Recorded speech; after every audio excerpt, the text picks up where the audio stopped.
Well, okay, so we say then, let's stop splitting these things that cannot be found split, because if we split them, our language is not structurally congruent with what's going on. A thought occurs to me here when you put up feelings and thoughts. And it's been indicated that if you can change your thoughts, perhaps you can change your feelings. Now, could this be used like the premise and the conclusion or something like that? Yeah, but we would say simply that, you could be, say, concentrating on a premise, and you could say, well, this is more on the so-called intellectual side of the continuum. I want to see what kind of formulation I'm dealing with here and what effects it's having on the way I function and so forth. But we're simply saying that while you're doing that, don't have the illusion that you are not, that there are no feeling aspects to that behavior. All right? Sometimes people say, well, what about mathematicians? I know this guy's a pure mathematician. I don't know if he floats in water or what, but a pure mathematician. Now there is an example of pure thinking. And then you attend a conference of mathematicians where they're presenting formulations to each other and watch them behave. They're completely intellectual. You can't do that. Or they go, how beautiful. What an elegant formulation. Well, it's just, you just don't ever have one without the other. And to even say one without the other always tends to maintain the split while we're trying to put it together. Okay? So what language has put asunder, we general semanticists want to join. But be careful, we are not joining something. We're only changing the way that we're going to represent it to ourselves, because the stuff is joined at this level ab initio, okay, from as far back as we know. For me, I made a comment about this when I reviewed the Art of Awareness in the General Semantics Bulletin about 10 years ago. I commented I thought that Bois' diagrams are among his most creative contributions to the field of general semantics. And I would like someday to put a book out just of diagrams used in general semantics from the various authors who've made modifications of this and the things that Bois has done. And Bois' contribution there would be probably thicker than anybody else's. If you're interested in seeing what we're talking about, you can find that, the book is listed on your bibliography of The Art of Awareness, the man as a semantic transactor.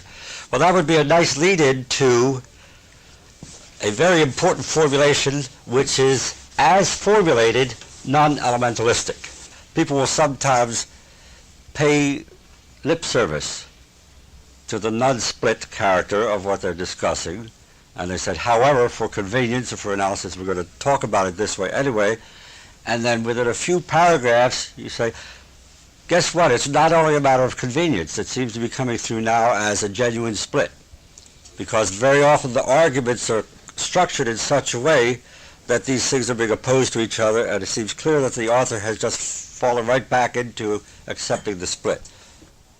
You cannot explain Einsteinian formulations by discussing the space separately and the time separately, because you just reach into the heart of that cosmology and vitiate it. You just leave yourself on a Newtonian beach.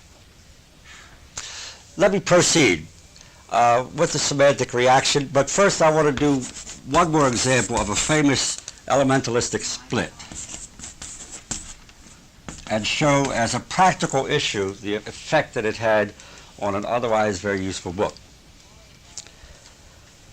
As far as I know, and I know in this age of Aquarius, there's a lot of statements.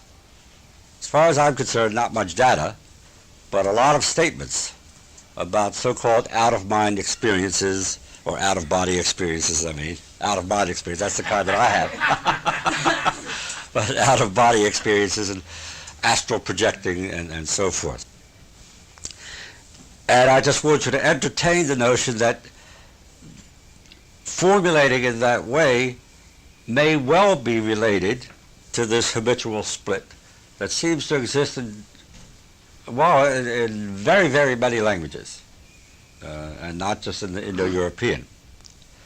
Well, of course, we would say, as far as we know, never one of these except as a function of one of these.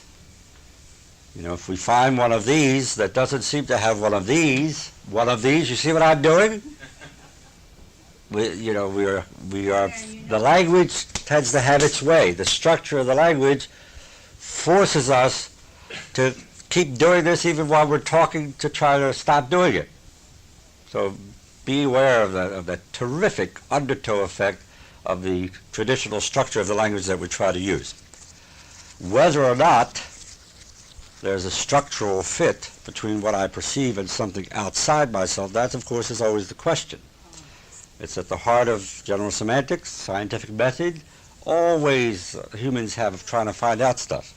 We have a bias in general semantics for empirical data to the extent that we can get it. You say, all right, yeah, there are other bodies other than the physical. You say, well, fine, show me. What's the data? If we can't get the data, it doesn't mean we have to chuck out that speculation, but we have to continue to recognize it as a speculation rather than simply assert that the stuff is there. I mean, we could assert anything. We could just start off with, I think Wendell Johnson uses coined the word ploglies. A whole bunch of ploglies around. And let's say these walls are full of ploglies, and what ploglies do? They have a specific appetite. They're mostly teeth, for one thing. And they have a fabulous passion for human flesh. And these walls are just full of these ploglies are embedded in the walls, and they're very busily chewing their way through because they can smell all this flesh in here. And pretty soon we're going to see breaks in the wall, and they're going to be coming after us. Okay, should we do something about that? Get the hell out of here. That's right. So we are very fruitful in this way. You study mythology, and you say, this is very clever. Mythology is extremely clever. These are ways that human brains have devised to try to make sense out of what they experience. Before we knew about the process character of reality, or we formulated atomic structure, people observed things happening, and we have this passion to assign some cause, usually not causes, but what's the cause of it? And in the absence of empirical data of some sort, we simply invent answers. And fine, that's a great human activity. My bias, and it's a bias that I think is central to general semantics also, is to say, okay, that's very interesting. I hear what you say, but what's the data? What data can we get at these levels to test what we're saying? We don't want to test these levels against what we say. We say the name of the game for sane functioning is to test what we say against these levels. Again, using the example of the paranoid schizophrenic. He has a theory about the universe as a hostile place. Everybody's out to get me. You're a person, therefore you're out to get me. And he consistently imposes this on all of his transactions at these levels. And he constantly perceives hostility and reinforces his formulations. In general semantics, we try to reverse that. And of course, if we're working with a schizophrenic so-called, we will say, okay, well, you formulate things in this way, but let's take a look at these nonverbal levels. If you can find one person who is not hostile, and you can become convinced that he's not, then at least to that extent you have to modify your theory.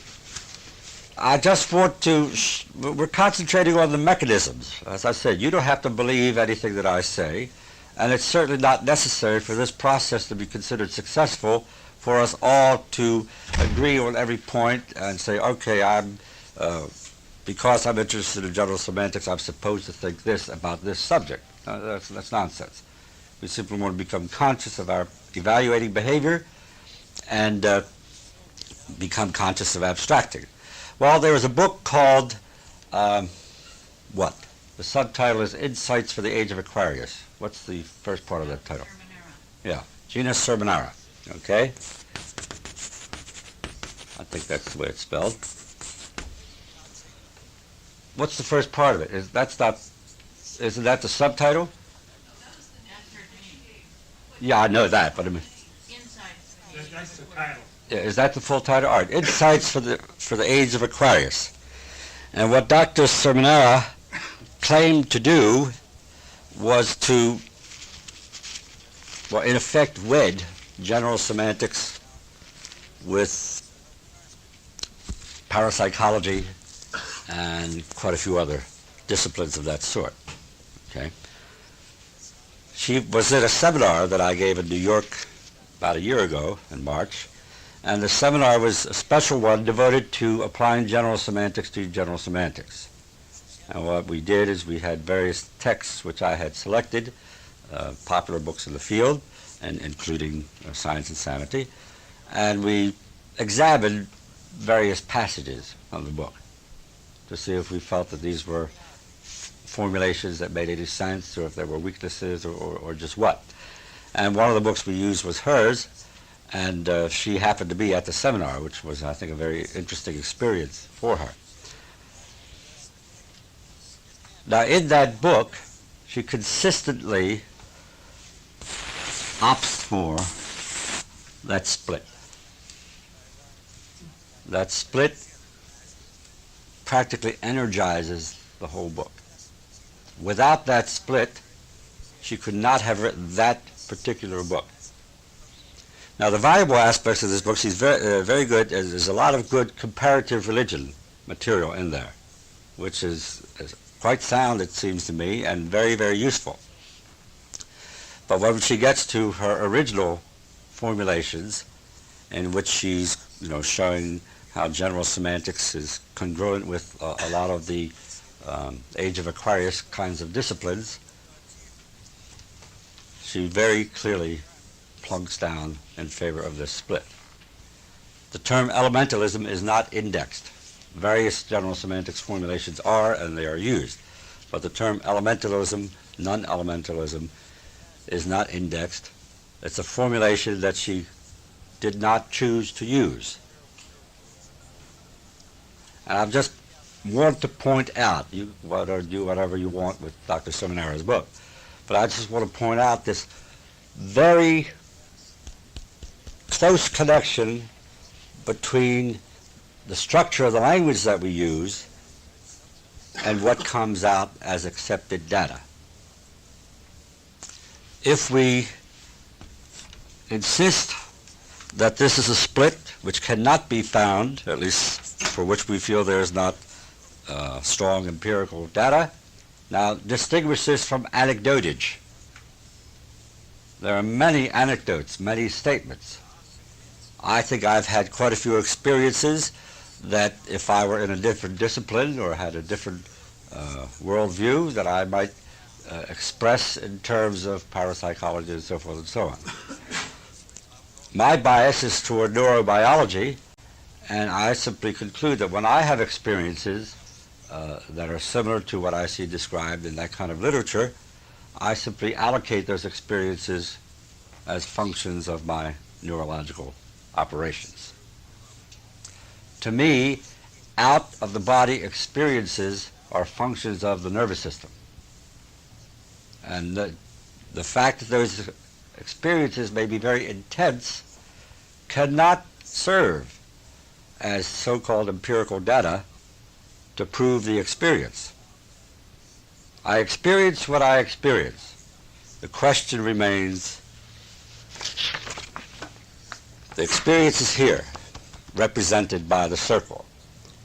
The question still remains, what is the relationship between this experience and the structures here?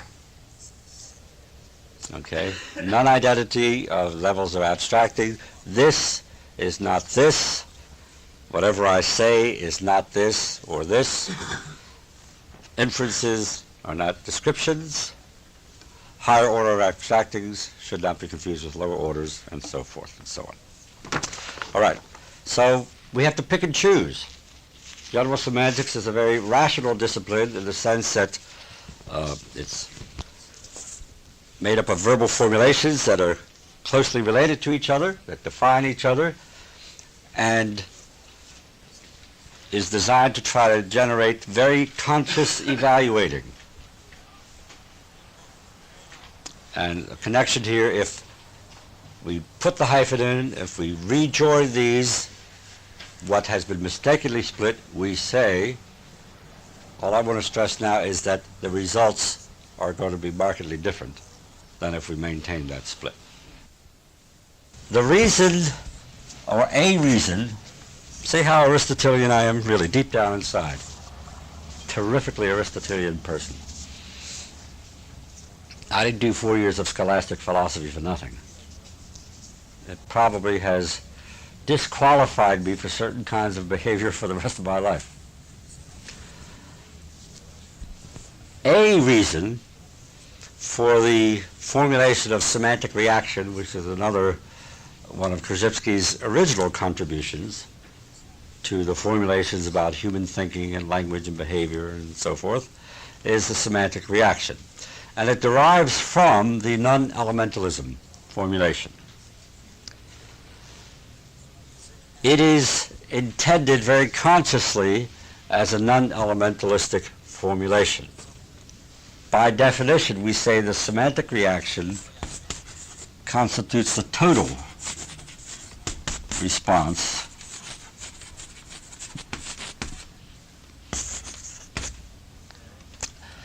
and we'll limit ourselves to human beings. I think it just sort of confuses things if we get into little disputations about does this apply to the gorilla or the chimpanzee and so forth. We're talking about ourselves. The total response of the human to a stimulus related to the meaning assigned to that stimulus.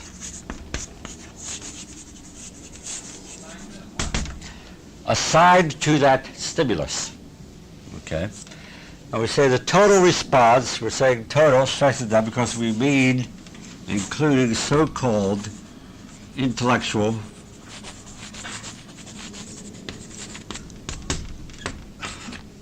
and emotional components. Components is a very elementalistic term. The term components suggests that something is encapsulated, somehow set off from whatever it's close to or whatever environment it's plugged into. So even while we're doing this, we're using elementalistic terms to try to describe a non-elementalistic formulation. So we have to just be conscious of that. I think through consciousness of abstracting, we can do some of this stuff. We can still speak fairly primitively, but with relative safety, provided we realize the nature of the exercise that we're involved in. We distinguish two main kinds of semantic reaction. First of all, I have heard, in traveling around the country and conducting seminars, I have often heard people who have apparently wide experience in general semantics, have done a lot of study, taken a lot of courses, who try to avoid having semantic reactions. Can you do that? Well, I suppose you can. It's called coagulation. All right, so the semantic reaction is just a neutral, descriptive formulation. We don't say the semantic reaction is something bad or good. We simply say whatever our response to whatever stimulus with relation to the meaning that we assign to it, we call that a semantic reaction. What happened? Knew I wasn't paying attention. Yes, you were paying attention, but to something else. Yes, exactly. But I'm more interested at the moment, if you don't mind, in your response. What happened just then? You tried to catch it. Okay. Could you describe what occurred? I saw the truck coming. Well, first I saw you winding up. I figured you just rode this direction. And I saw the truck coming, and I put my hand out here. I wasn't really concentrating on it that much. It was close to him. Mm-hmm. Dropped it. Bad throw. Did you have any kind of, as part of this constellation of response, did you have any kind of avoidance reaction? I thought it was kind of an odd thing to do. Oh, strange, but you're not too surprising.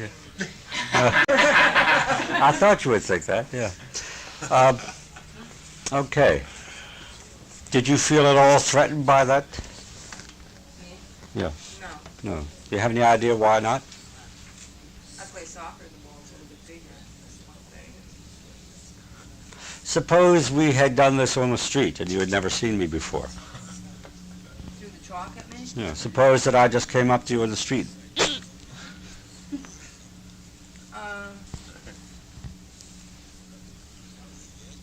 No, I would have just thought that you were strange. You might have felt a little more threatened than here, I suppose. With a piece of chalk? No. I mean, it's happened to me before. People have thrown things at me. Just come up to you on the street? No, Do you I mean, elicit I this was in kind a of behavior? demonstration. No, not just walking along down the street. Kids have. Yeah. Kids have thrown stuff at me fairly often now. Mhm. And I used to throw things too when I was little. I would throw things at people, snowballs and that. Okay. My wife once reported having an egg thrown at her walking through a certain neighborhood not far from us. And she said, well, the neighborhood is coming up. They used to throw rocks. Apparently becoming affluent. All right, to me that's a very interesting reaction. They were showing more concern. Yeah. She said, little boy, why did you throw that? He said, I'm just trying to feed you. You're kind of hungry. Okay, we distinguish, gee whiz.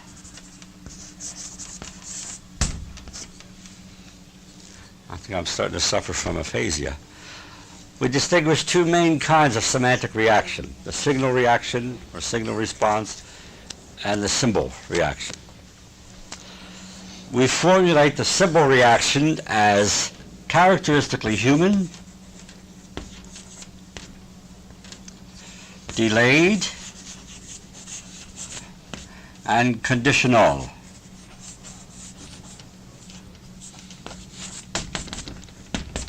Conditional, that is related to present circumstances, to present conditions. The signal reaction we evaluate as primarily of the animal character, immediate,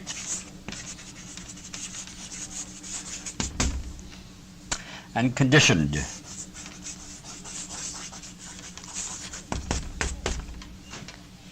Strictly a kind of a statistical summary representation of all past experiences of a similar kind. You accepted the behavior as somehow related to this situation, apparently. Yeah. Okay, well I would suggest that that's a symbol reaction rather than a signal reaction. Now we don't want to set up a new elementalistic split.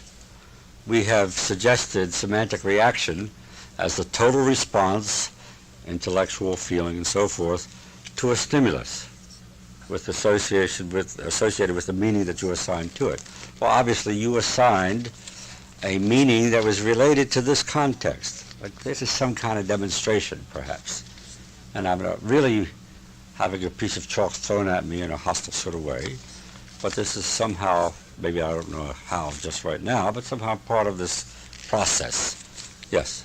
Maybe, I thought signal reaction was when you automatically respond to something that's, when you Yeah, that's right. respond to things, But it seems to me that there was more involved than just that, wasn't it?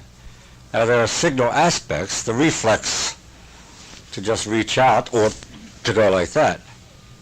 Usually when I do that, and you won't be surprised to hear that I've done this before, There's that kind of reaction.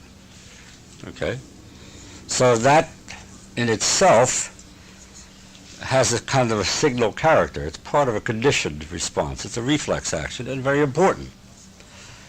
But part of the total symbol reaction, because the person, even while doing this, which you can't avoid doing in most cases, is already aware that this is part of the point. This is part of a lecture point. This is part of a demonstration. Okay? Well, I think the useful thing about this is to evaluate your own responses and see, suppose that, let's establish, say, a symbol-signal continuum. Where do you spend most of your time in reacting? Some of our job says, what the hell's going on here? How often? Is that pretty typical? If so, we would say that you're primarily acting sort of in an animal, unconditional way. And the curious thing about that is that apparently it's not good for you. Just like negatively evaluating yourself and inducing extra hydrochloric acid flow in your stomach when there's no food there to be digested can make a hole in your stomach. This kind of reaction, very rigid, apparently has very devastating effects at electrocolloidal levels. Let's put this little diagram up to summarize this. We use a film at the Institute seminars called Seifert's on Protoplasm. Seifert is a very well-known biologist. I believe he's still functioning, has not yet coagulated. And we have a little film that's done by him. It's very charming, which talks about the characteristics of protoplasm. And he goes out in the woods with his wife and they gather samples of the slime mold, which is characterized as a rather large, just mass of protoplasm, as close to no structure as you can have and still be able to pick up something. And they examine the characteristics of this stuff out of which we are all built, protoplasm, and they discover such things, for example, as that, as I mentioned before, caffeine dissolves protoplasm. I believe alcohol causes it to coagulate. So you might consider that as you consider your drinking habits. The lesson that I have drawn from this film is that the proper state for protoplasm, in order for it to maintain itself as a living system, is the gel state. The two extremes that constitute death for protoplasm are coagulation and liquefaction. Well, okay. These are not so-called abstract issues. All abstractions that we have any knowledge of at all occur here. They are produced by protoplasm, and they produce certain states in protoplasm. Okay? So I think that's a very important point to make in general semantics, to survey your own responses, not in the sense of what was this particular response to this particular situation, but statistically, what kind of pattern emerges? Am I constantly blowing off and in that kind of situation, or am I so consistently unaffected by what's happening in the environment that I constitute part of the background? Either condition, I'm suggesting, constitutes pathology, and if carried to an extreme, would constitute death, whatever the death date turns out to be. And now, please turn the cassette over for the start of side B.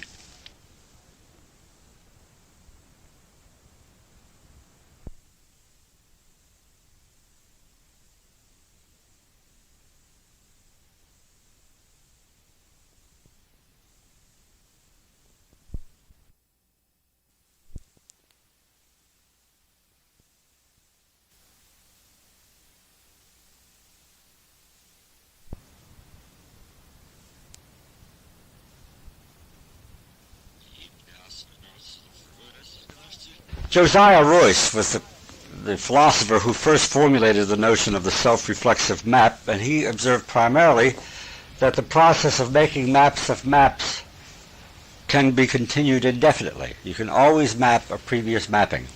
You can always say something about what you said before. And so we recognize that this is a continuous process, and a good practical derivative from this is don't think you've said the final word. Other words could be said about those words that you just said. Another thing about this, Royce suggested that the ideal map, ideal meaning not real, the ideal map would include a map of itself. And Korzybski very, I think, wisely suggested we ought to get off that kick, to not try to produce ideal maps.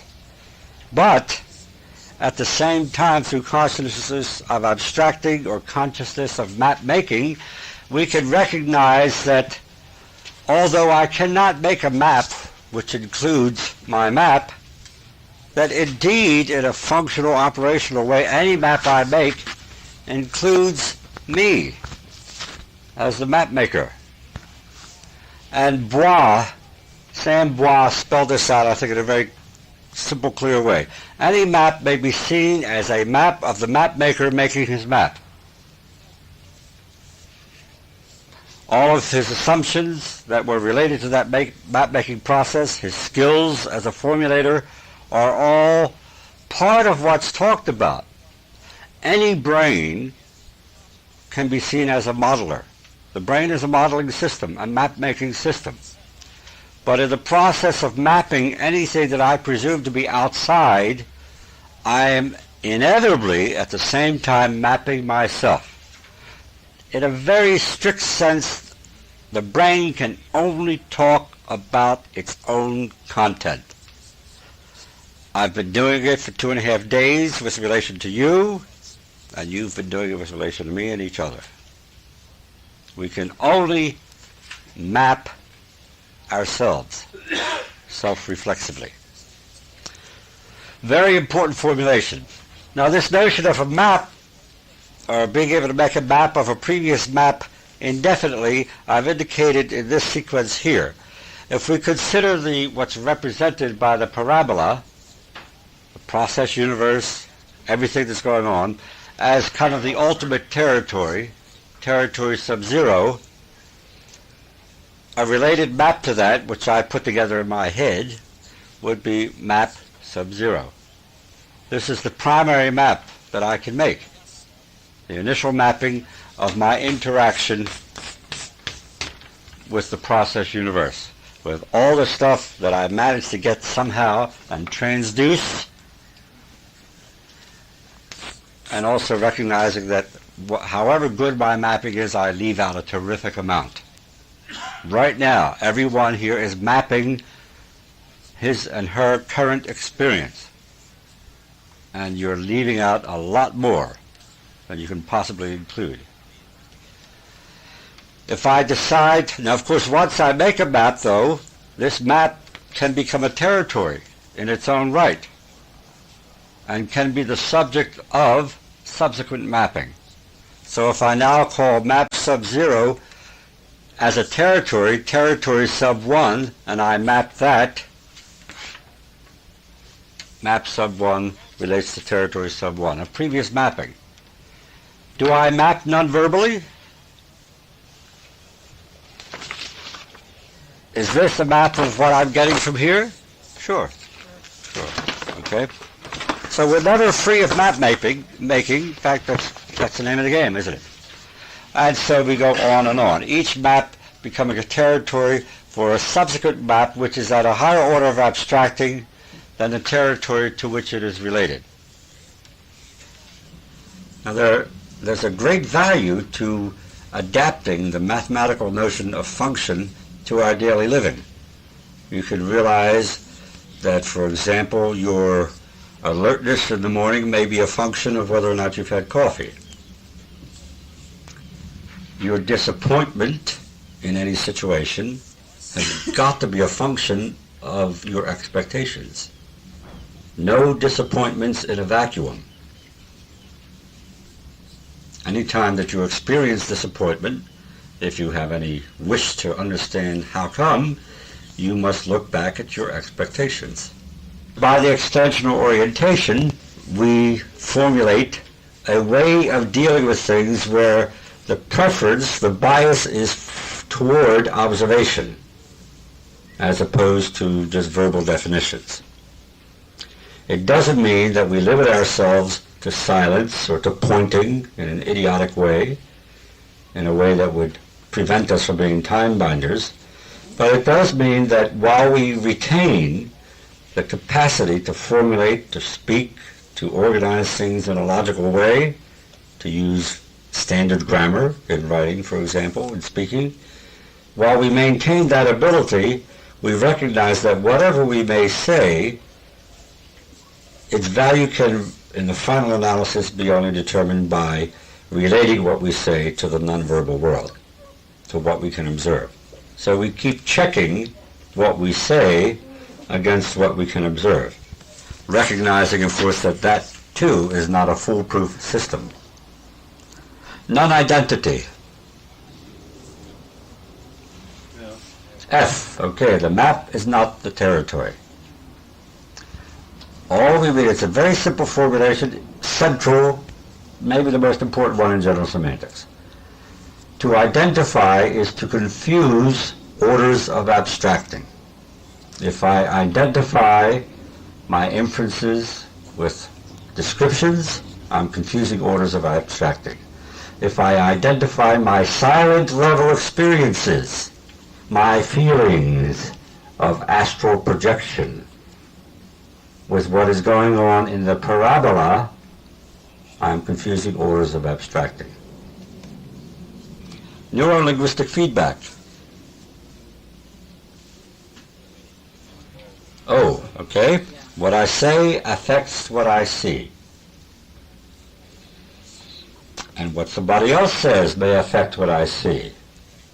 The mechanism, neuro-linguistic feedback. Previous mapping tends to determine present mapping. That would be an example of neuro-linguistic feedback. Logical fate. G. Okay. From premises, conclusions, behaviors follow.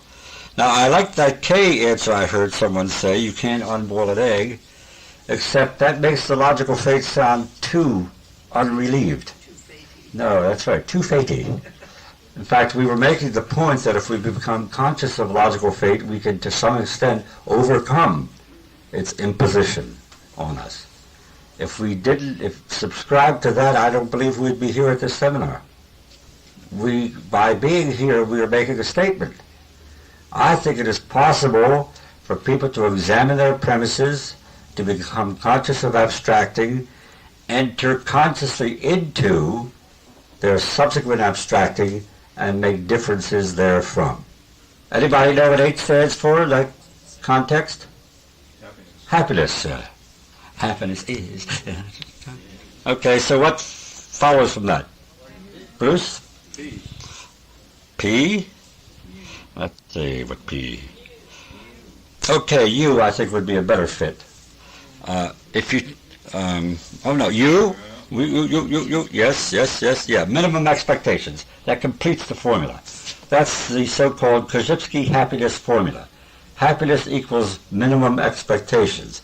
But we should add to that plus maximum motivation. Now, when we say minimum expectations, we do not mean the lowest possible expectations, where you're constantly pegging your expectations at the such a low level you might not get off your duff.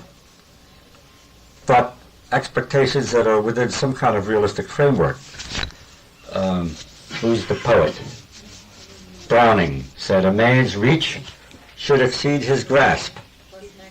Did you say maximum expectation? No, minimum. Minimum. Minimum, Yeah, happiness equals plus maximum motivation. that's what I, You're not going to be hostile, are you? Yeah. Too hot in this thing. Yeah, okay, fine. I'm glad we're making it too hot for you.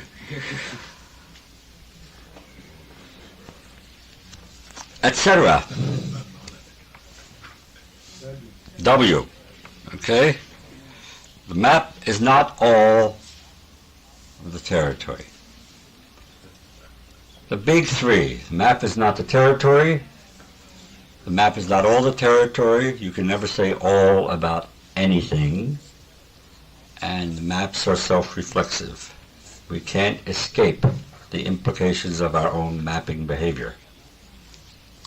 Scientific method.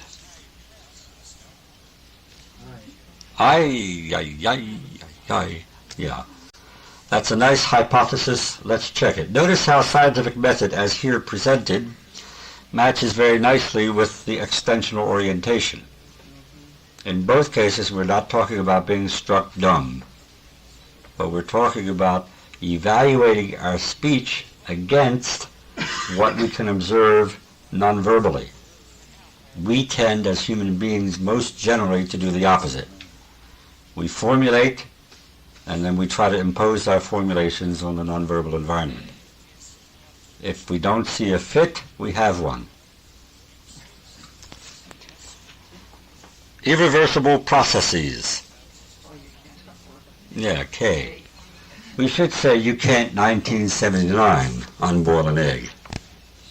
Oh, those people in the laboratories are so clever. I fully expect that within the next 10 years some clouds are to come out here. We say, guess what? I just reversed this egg to an ovum state, this boiled egg. But so far, we're at that state. Time binding. M, cooperation across generations.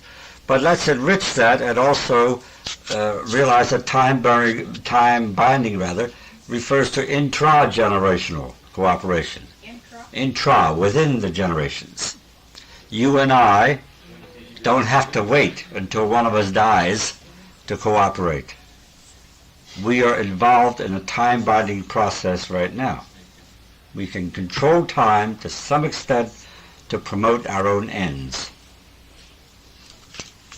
IFD disease. Oh, that's frustration. Congratulate yourself. That's the second thing you're learning this afternoon. What'd you say? Ideal, frustration, and demoralization. Yeah, idealization, frustration, demoralization. Okay, the idea here, or the formulation, is that if we set up ideal expectations, which by definition are not realistic, we must necessarily experience frustration with relation to those expectations. We know that nervous systems function in such a way that if they repeatedly experience frustration, they start to break down. Electrocolloidal changes occur, which are expressed as pathology at the behavioral level. And Johnson called that demoralization. All right, IFD disease, and a person who experiences that must have done something. So what's the match? P. Okay, I forgot. Happiness equals minimum expectations plus maximum motivation.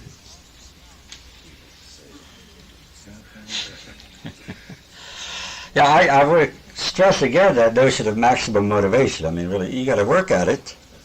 And again, although there's a lot of talk including in Korzybski about the automatic benefits that would flow from internalizing general semantics, well, maybe that's the case if the formulations are internalized. But getting to the point where those formulations are internalized requires a tremendous amount of work, a lot of self-awareness, and increasing ability to see how you have fouled up and not being turned off by that or plunged into despair, but say, well, so what else is new? I did it again, but maybe next time it'll be better. All right, general semantics. T, okay.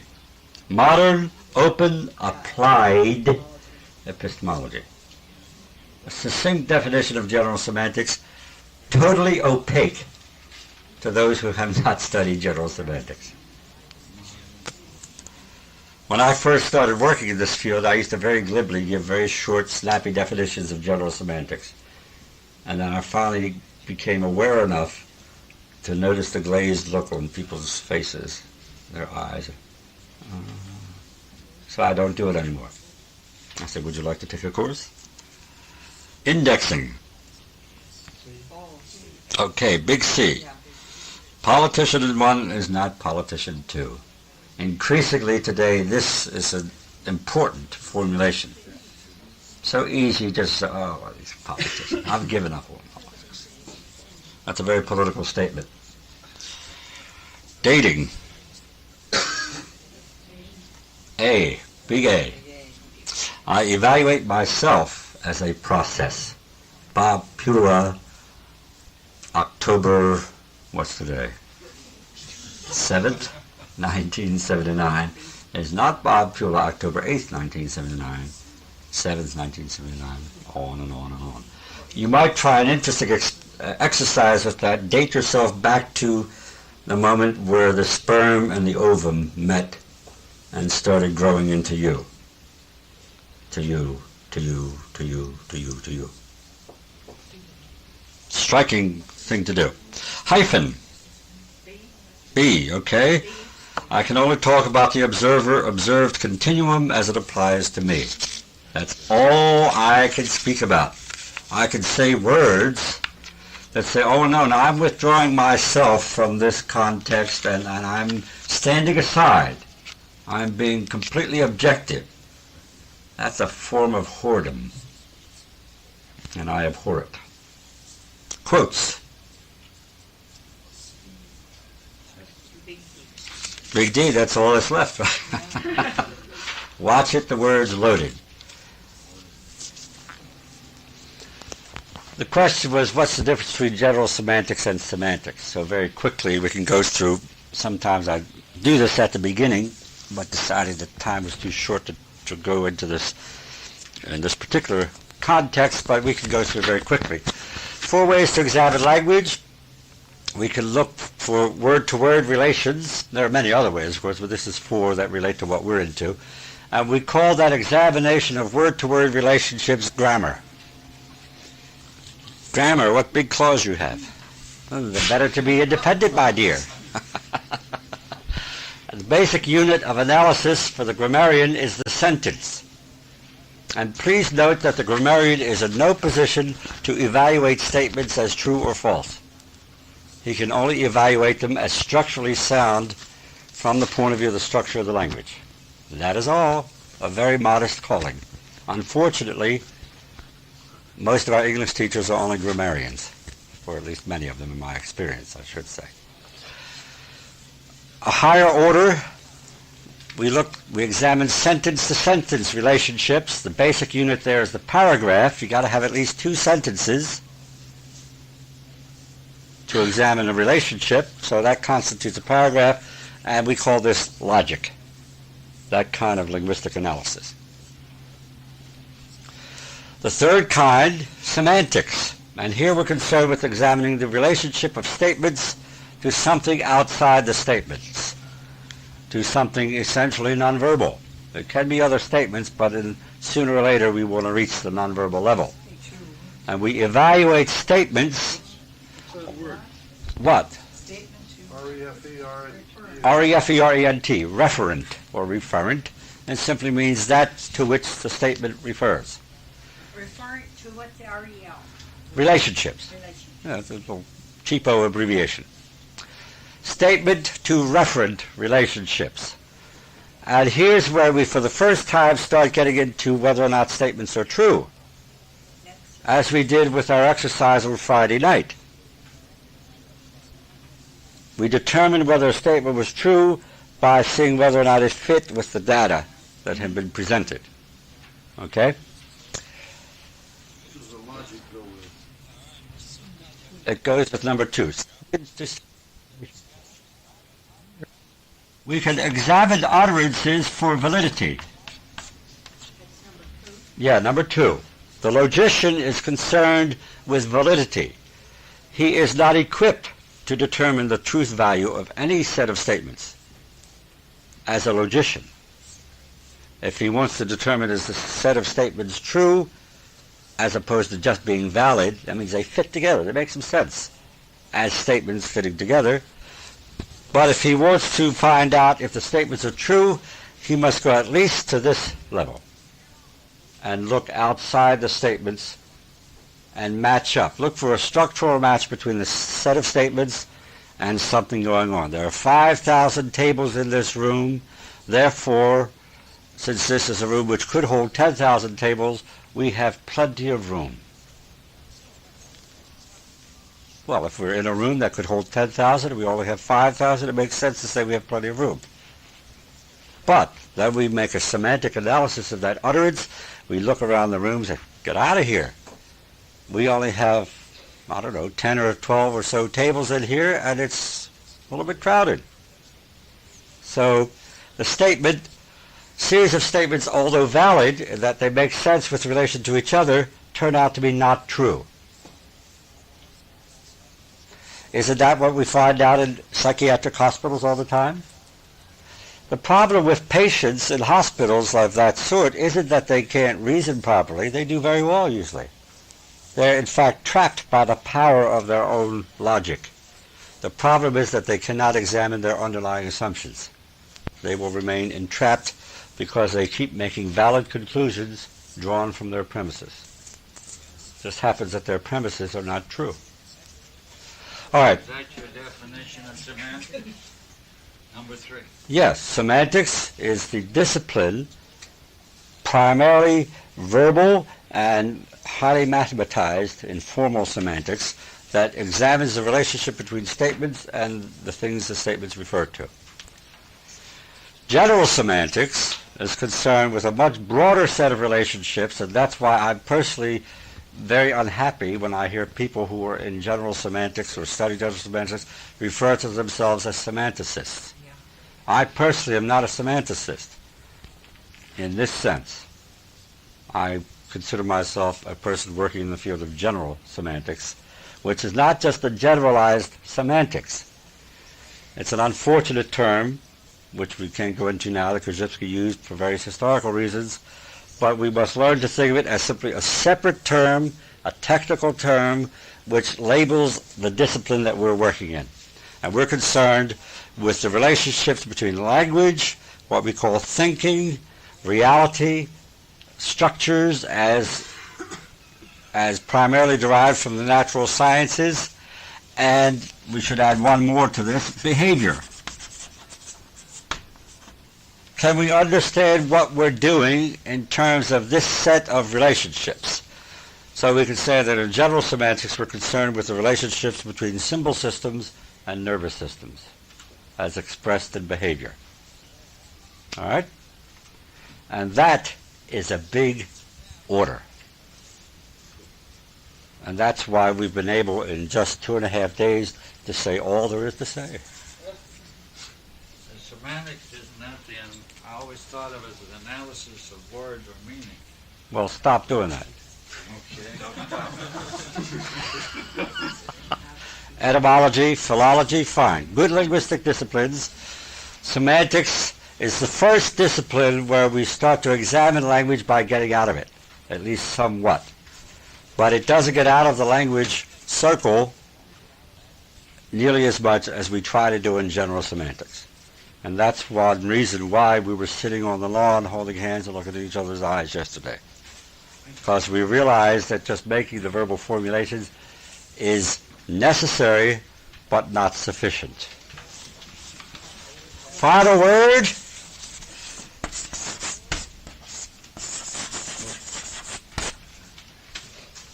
Final word. Thank you.